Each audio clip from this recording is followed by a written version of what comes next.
हे hi नमस्कार my dear friends, बहुत excited हूँ। पता नहीं, happy morning to all of you. I really enjoy teaching you online. एक बात है, तो coming to principles of gestalt theory, पिछले वीडियो में हम we discuss about the four psychologist who made a major impact. आज हम we are talking about the principles of gestalt theory. This is equally very important because if a tough question comes, वो इसी concept से आता है। Tough Y क्यों बोल रही हूँ, क्योंकि ये हमें याद रखने के लिए बहुत दिक्कत होती है जनरली।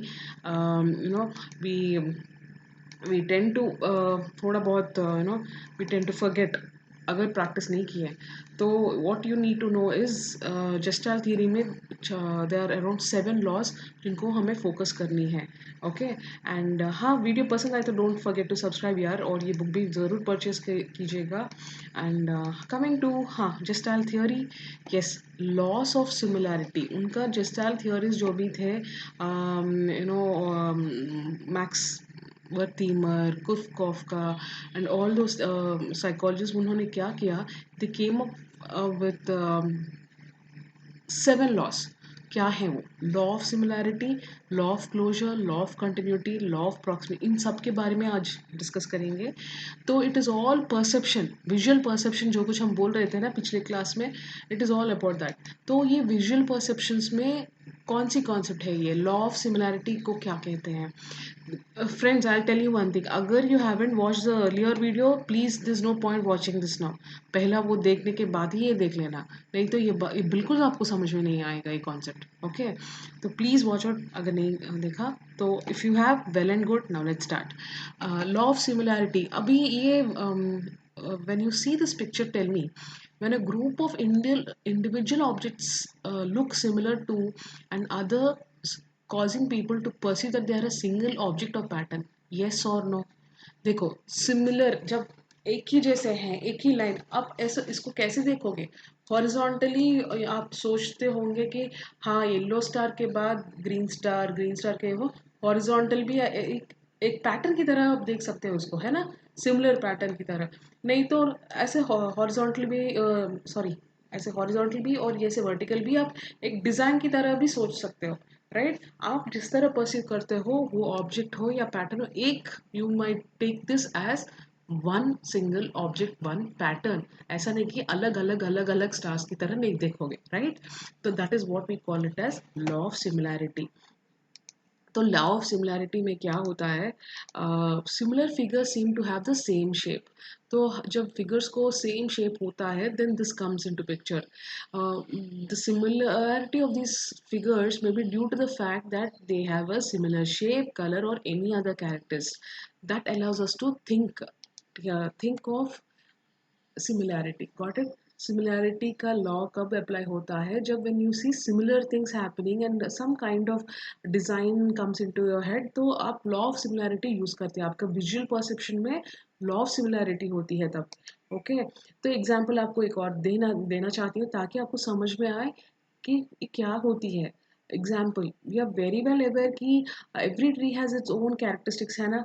हर एक ट्री अलग है। अगर पास जाके ये माउंटेन्स के ये ट्रीज देख रहे हो, सब एक जैसे दिख रहे हैं दूर से, लेकिन इन रियलिटी हर एक ट्री अलग है।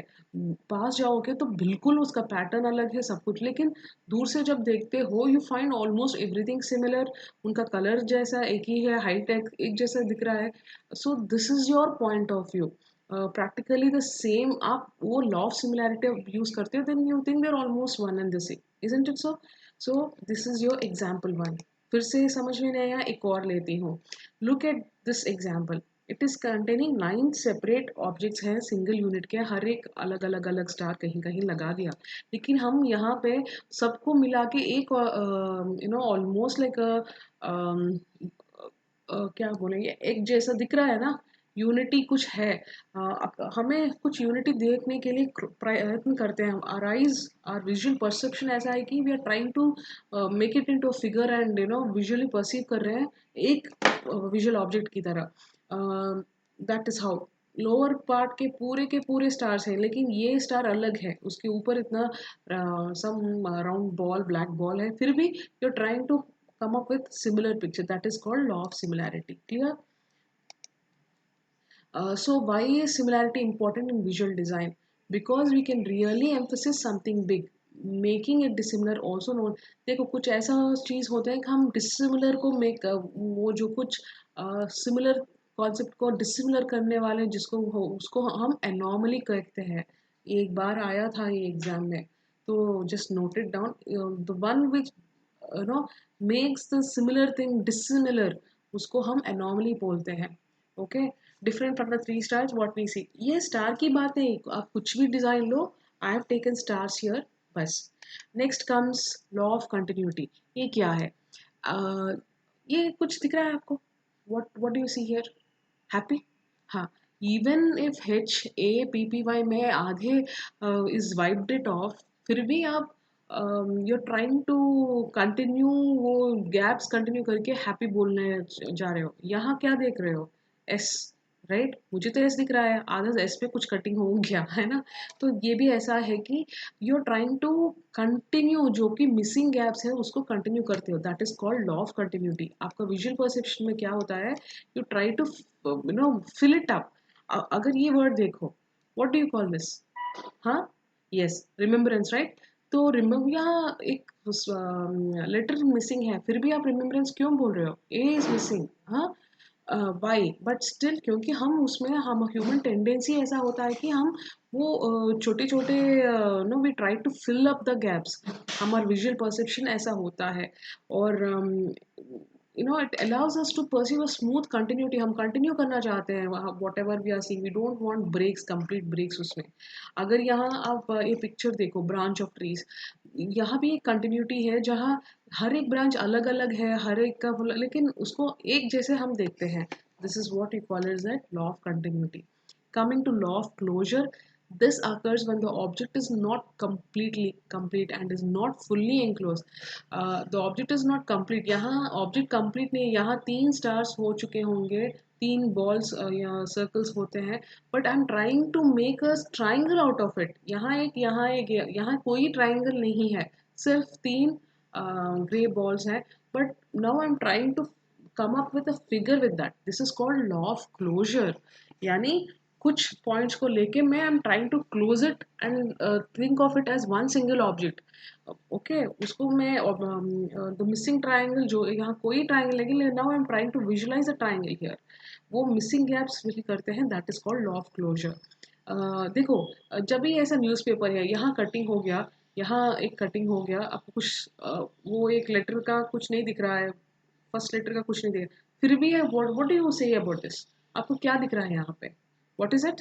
हाँ, बिजनेस है ना, it's business. How are you doing that? ये है लॉ ऑफ क्लोजर। यानी आप नियरेस्ट वाली जो कुछ है, you trying to close it off with, आपका टेंडेंसी वो होता है, ह्यूमन बीइंग्स में वो टेंडेंसी होता है कि what they have this law of closure property, उनमें होता है कि they try to fill up the gaps and close it.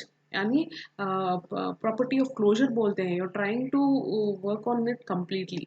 Okay, तो next is law of proximity. ये प्रॉक्सिमिटी क्या होती है? the elements of objects proximity, एक जगह, similar in one place, ऐसा, the elements or objects closest to each other tend to form a group as if they were one set। in my proximity मैं बोलूँगी, in that is in my area, सब पूरे area को मिला के एक, I'm trying to make it one। तो multiple objects are placed enough, but मैं पूरे को देखो, ये अलग अलग बार्स हैं, ओके, ब्लैक बार्स, ये अलग है, अलग, completely अलग, I just place them, but now I'm trying to come up saying that this is all one whole picture। it's a set of bars बोल देती हूँ मैं, right? तो the principle of proximity, or I can see it as one single picture also। I'll just see it as 4 6 lines। Closure, this is what you say proximity, whatever उसके आसपास जो कुछ होते हैं उन सबको मिला के you will try to come up with it as you'll try to visualize it as one set। Okay, clear? Since the first two columns and the last two columns have less space between them than the center two columns, we perceive two groups of two columns। देखो, यहाँ भी देखो, यहाँ भी देखो, यहाँ भी bars हैं, यहाँ भी, बट फिर भी मैं इनको दो सेपरेट कॉलम्स की तरह देखती हूँ। I am not going to look this vertical column को अलग, इसको अलग, इसको अलग, बिकॉज वो दोनों एक जगह है, and try to apply my law of proximity here. इनको लॉ ऑफ प्रॉक्सिमिटी, ऐसा पूरा को मिला के नहीं देख रही हूँ मैं। Got it? तो that's a different way of example. एक फिर से भी बोलती हूँ, ट्राइंगल्स है रैंडमली प्लेस कर चुके हैं, एंड अगर हम क्लोज प्रॉक्सिमिटी में लगाएंगे we will try to look it as the sun only. समझ में आ रहा है? पूरे ट्राइंगल्स को सेट होके देखूंगी तो I will try to imagine it as a sun rather then वो आसपास में ये जो इंडिविजुअल्स हैं actually, but I will try to visualise as a sun. Got it? और एक एग्जांपल लॉ ऑफ प्रॉक्सिमिटी का देखेंगे। हियर देखो, द एलिमेंट्स और objects closest to each other tend to form a group. ये अलग अलग अलग ऐसे हैं, बट मैं जब दूर से देखती हूँ मैं मल्टीपल ऑब्जेक्ट्स को I'll try to place them in a closely and try to visualize it like this. Okay, इन पूरों को मिला के एक ऑब्जेक्ट जैसे बनाती हूँ, that is called as law of proximity. Next, figure ground law. अगर we have two more laws but remaining. Now figure ground law क्या होती है? Black background with a clock in the middle. One of the best known example in this phenomena क्या होता है? वो background में I am trying to either visualise this या background, I am trying to just see the beautiful और the background. उनमें एक ही होता है, फिगर ग्राउंड लॉ बोलते हैं इसको। तो one of the best known of example यही होता है। फिगर ग्राउंड लॉ में क्या होता है ना, you only see one phase of it, one side of it. उसका दो शेड्स होते हैं, you can see it in two ways. अगर आप मुझे पूछोगे I might see only the blue background more first, what comes to my eyes first thing more, what do you see? Blue background, उसके बाद I look at the word. लेकिन शायद आप beautiful पहले देखते हो और बैकग्राउंड बाद में। So this is how you call, हर एक व्यक्ति में ये अलग होता है, right? So it depends upon the situation, it depends upon things. लेकिन हमारा विजुअल परसेप्शन ऐसा होता है कि फिगर ग्राउंड में we are trying to either see the background और द फोरग्राउंड। उसमें मोस्ट फेमस वाली चीज़ है Rubin's glass. Something similar here is the phenomena जो कुछ है, we have realise that it's impossible to the perceive the faces and the vase at the same time. Can you see the vase here? Yes. अगर vase देख रहे हो तो आदमी नहीं देखता, नहीं दिखा, हम we are not able to see him. अगर we are trying to see them then I don't see the vase, right? That is Rubens glass. Very famous hai, Rubens glass. Uh, it's just not this image, that such similar images बहुत हैं. And second last one, law of pragnas. What is this pragnas? क्या है? We are aware that perception tends to organize the elements in the simplest possible way. यानी एक अलग rectangle है, एक oval है, एक all these are there somewhere, but I am try to harmoniously I am trying to set them, give them a structure देने के लिए कोशिश करती हूँ। हम हर एक के लिए एक सिंगल सिंगल देखने का टाइम नहीं होता हमारे पास, resources around us everything individually नहीं देखते। We try to perceive them, organize them in a simpler way. तो यहाँ जब ऐसे लाइंस हैं, ऐसे जो कुछ है, we are trying to organize them in a better way, right? That is what pragnas. Pragnas means pithiness, which means concise and meaning, यानी जो कुछ meaningless है, ये सब बहुत meaningless figures थे पहले, but I'm trying to give it a meaning. Okay, overall principle in gestalt that suppose other laws such as continuation, ये एक overall principle है जो continuation closure को use करती। continuation है यहाँ पे, क्लोजर वाली बात है, that I'm trying to close it off into one single shape, है ना? The diagram above is clearly four basic shapes and not just a bunch of lines. ये सारे बंच ऑफ लाइन्स हैं एक्चुअली, उनको मैं क्या कर रही हूँ? I am trying to close it off, right? This concept is called pragnanz. And last but not the least, common fate law.